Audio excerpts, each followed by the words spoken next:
Hi, hello, and welcome back to PJs and Pages. I'm Danielle, and I want to start this video off by thanking Katy and Too Many Books for tagging me. I am going to be doing the Holmes is Where the Heart Is book recommendations tag because she tagged me. So we're going to give a shout out to Katy and Too Many Books. Thank you so much. And I'm going to go ahead and get started because this list is pretty extensive. There's 10 prompts, and I've got a couple of books for some prompts, and then one prompt I've got no book, so I'm just going to recommend a random book. But yeah, I really liked these questions. They all have like a theme to do with Sherlock Holmes. I love me some Sherlock Holmes. But funnily enough, I don't read a lot of mysteries, and I don't tend to love a lot of mysteries. So this is gonna be interesting. So let's get started. The first prompt is Elementary, My Dear Watson. Share a classic mystery novel that you consider a must read. And like I said, I don't love most of the classic mysteries that I have read, and I also don't read a lot of them. So instead, what I'm gonna do is I'm going to recommend The Thursday Murder Club by Richard Osman, which I think is going to become a modern classic for the genre of mystery.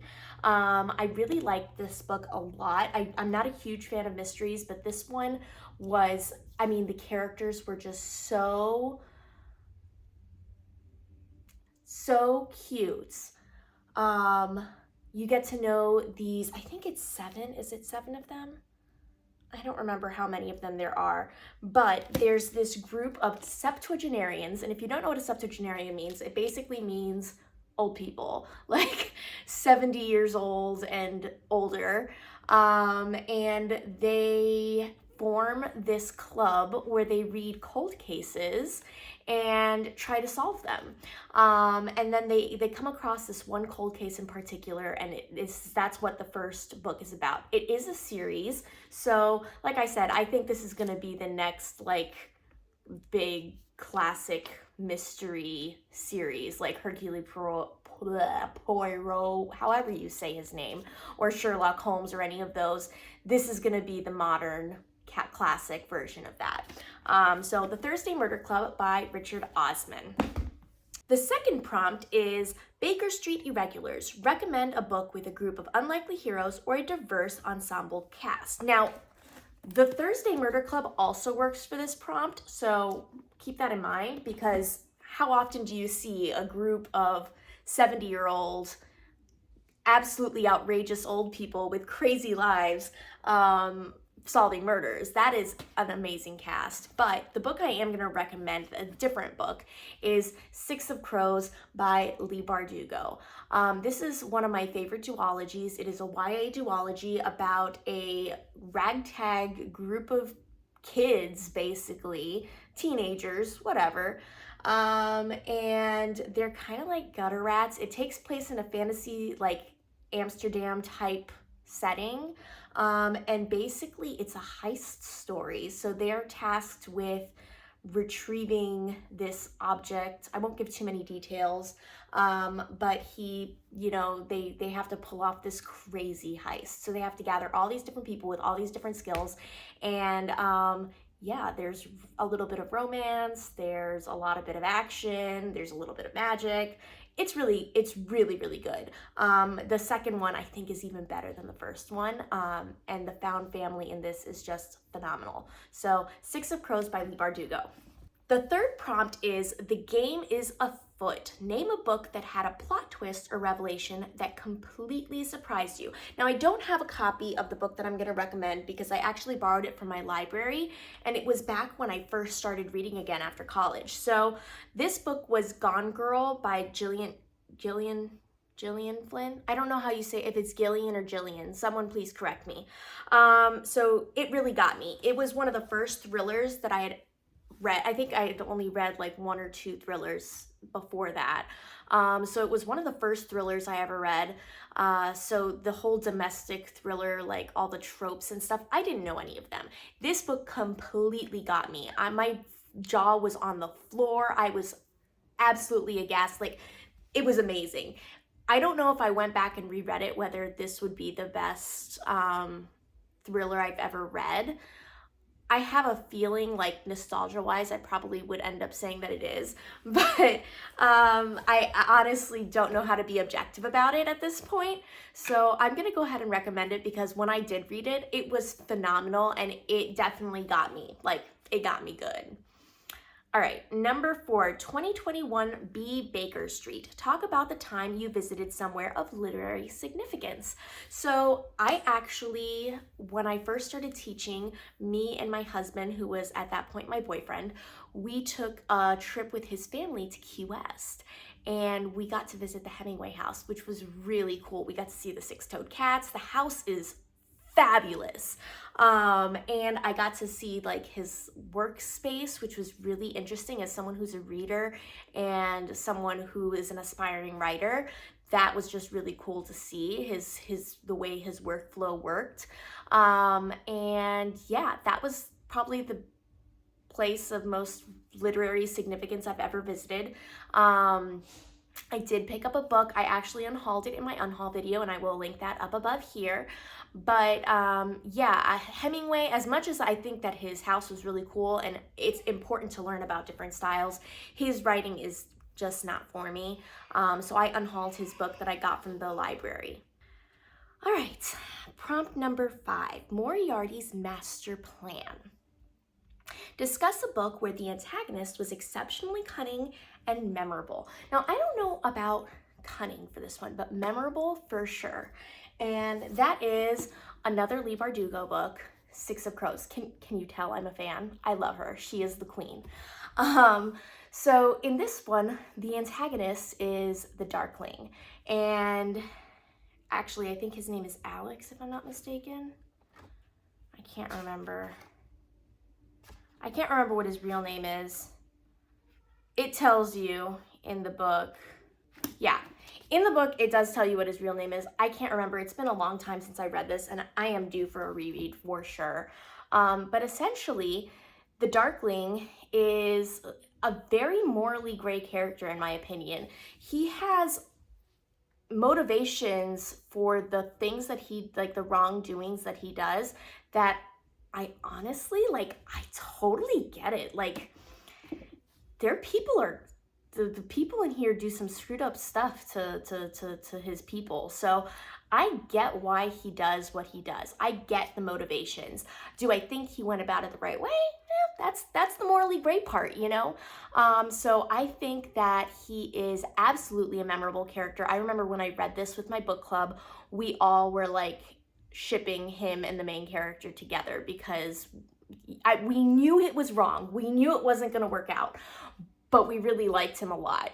So he is a memorable for sure. And I think in some ways he is cunning because his reasons and motivations for things they're kind of insidious. Like you make you think like maybe I should be on his side. So maybe he is a little bit cunning after all. So Shadow and Bone by Leigh Bardugo has a cunning and very memorable antagonist. Okay. Prompt number 6, The Art of Deduction. Mention either a book that kept you guessing all the way to the end or one where you guessed the outcome earlier on. I probably do have a book that I've guessed the ending. I like to play detective in all of my mystery thriller books. When I'm reading one, I like to play detective. If you'll see my tabbies in the Thursday Murder Club, all of the yellow ones, which is most of them, are me making predictions and questioning things the entire time. This is what I do. So I guess you could say that all of them keep me questioning, and I'm sure there are some that I guessed from the very beginning. I probably wouldn't recommend many of those because if I guessed it from the very beginning, unless the process was just absolutely amazing, it probably wasn't that great of a read. So I am just gonna recommend another mystery-esque book that I've read that I really like, and I don't see this one get enough hype. So I have talked about it before on my channel, but it is The Air Affair by Jasper Fforde. This book follows Thursday Next, who is a special operative in the Literary Detection Agency, and essentially there is this antagonist who is bouncing into books and offing characters within the books, and it is changing everything. So she has to now find this guy and take him out. It is really good. It is set in like this setting where it's like an alternate version of Great Britain in 1985. It's really cool. It's got a really cool setting. There's mystery elements to it. It's a series, so if you're into the characters, you can keep on following along with their story. I really, really recommend The Air Affair by Jasper Fforde, and I think it's called the Thursday Next series is what it's called. I can't remember exactly what the title of the thing is. I will put it here. But yes, it's a fantastic series. I've actually read like 4 or 5 of the books in the series, and I love this. All right, the next prompt is The Hound of Baskerville. Talk about a book with a strong atmospheric setting or one where the setting plays a significant role in the story. So I'm gonna talk about 2 that I've already mentioned on my channel before, and that is A Study in Drowning by Ava Reed. This one I've mentioned quite a few times. It's one of my top books of 2023. It follows Effie, who is a architecture student at this college, and she basically wins this like prize to go redesign her favorite author's house, and there's another student there, and he's trying to prove that the author didn't write the books that he wrote that made him popular, her favorite book, and she kind of like joins him on his quest to find out the truth. But the atmosphere in this book, when I tell you, it is vibes all the way. It is so good. It is a Gothic Gothic fantasy with feminist undertones. I mean, really, really good. Highly recommend. And the setting is both integral to the plot, and it is extremely, what's the word that they used in the atmospheric? It is extremely atmospheric. So extremely atmospheric and essential to the plot. Definitely recommend A Study in Drowning. I've recommended it a lot on my channel. Another one that I have recommended before is Starling House by Alex E. Harrow. Harrow, I think is how you say it.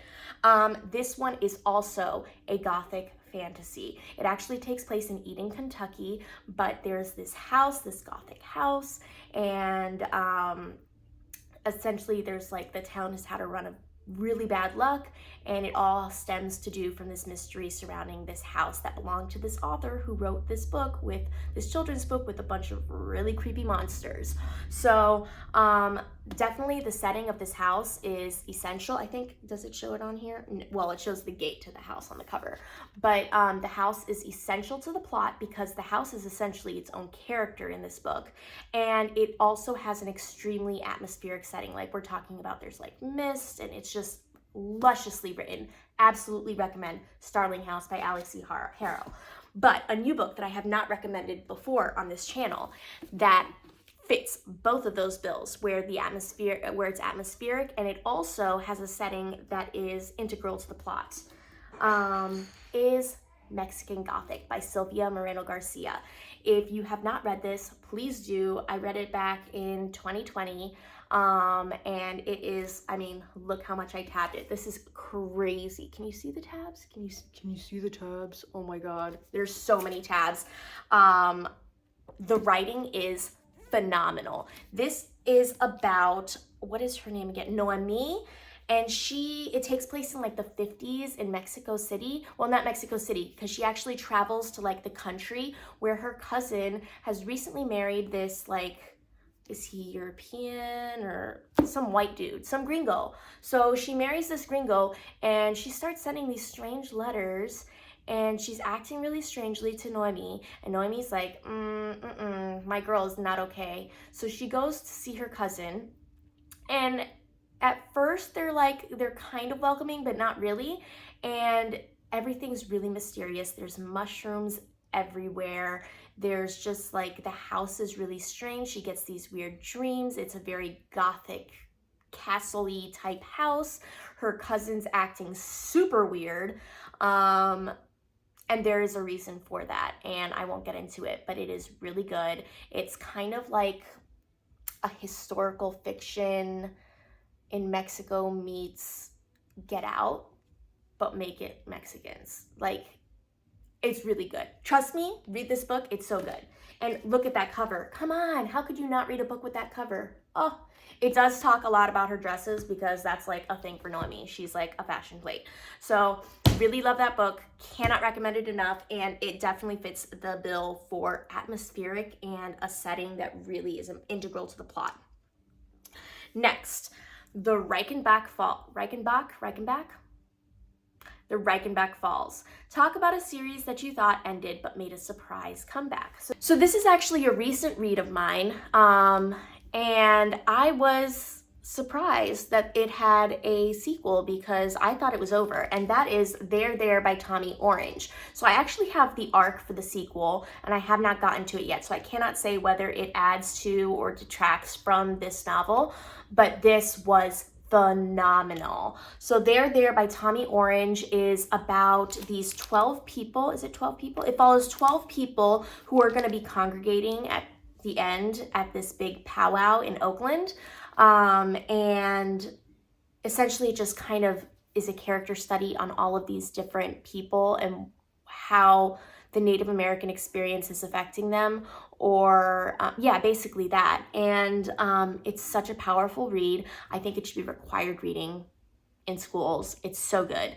And yeah, so this is a phenomenal writer. He did come out with a sequel this year. I don't know when this was published. Let's see if I've got it. 2018. Yeah, so this was published in 2018, and now in 2024, we got the sequel Wandering Stars. And this one's supposed to follow a character that something significant happened to them at the end of the book. It follows the aftermath of that character, the effects of what happened at the Oakland powwow, and it follows them.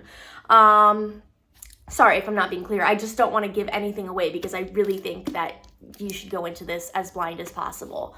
But essentially it follows them, but it's also historical. Like when I started to read it, it bounced back into the past to like these people's ancestors. So I guess it's showing kind of the historical significance of the Native American experience. I don't know. I haven't read it yet. I will be getting to it hopefully sometime this year. And hopefully it will be as good as this book was, because this book still, I think about it to this day. So There There by Tommy Orange is a book that has a sequel that I was not expecting because I thought it was a standalone. All right, and finally, oh no, not finally, I lied. Number 9, Sherlockian adaptations.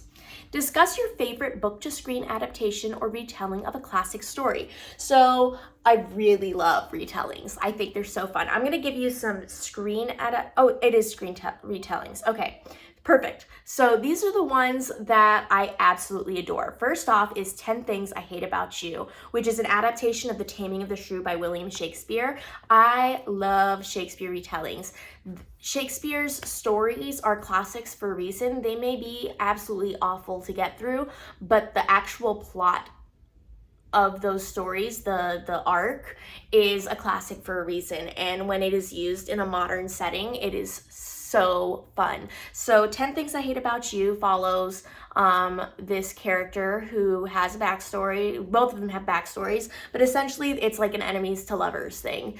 And yeah, it's great. It takes place in high school, and he's like basically hired to date her or try to date her, and she doesn't know about it. And obviously third act, you find out that all of that was a lie. So it's really good though. I really enjoyed it.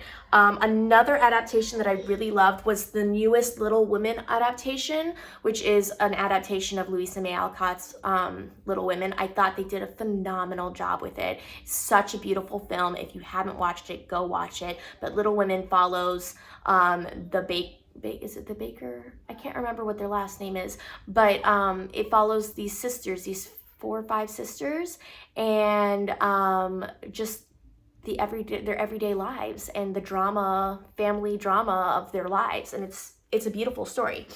And finally, one of my favorites, Anne with an E on Netflix. I loved it. It doesn't follow the books exactly, but close enough. And I do think that they started plot lines that they didn't then finish that I really wish they would have explored more of, especially ones that don't exist in the book that were completely new. But as far as a retelling goes or an adaptation goes, I think they really did a good job of getting like Anne's character and Diana's character and Gilbert's character. Like they got those things really well.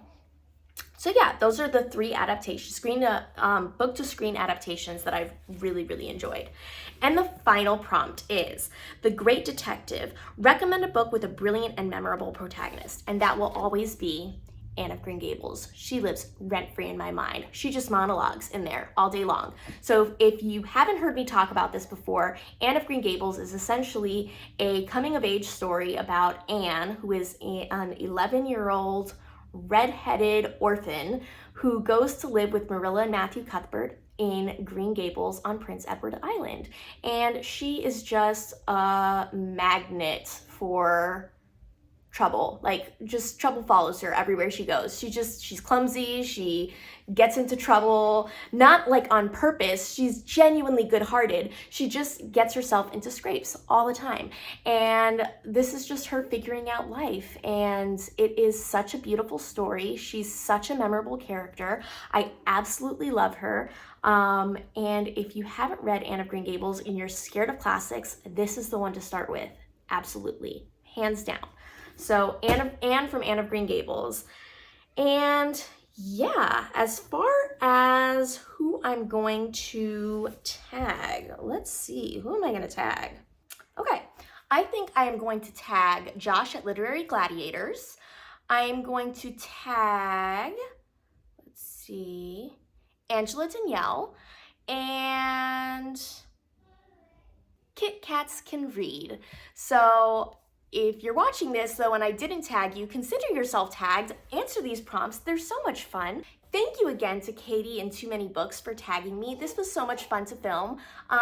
If you have any recommendations for these books, leave them down below in the comments, and I will see you in the next video. Bye!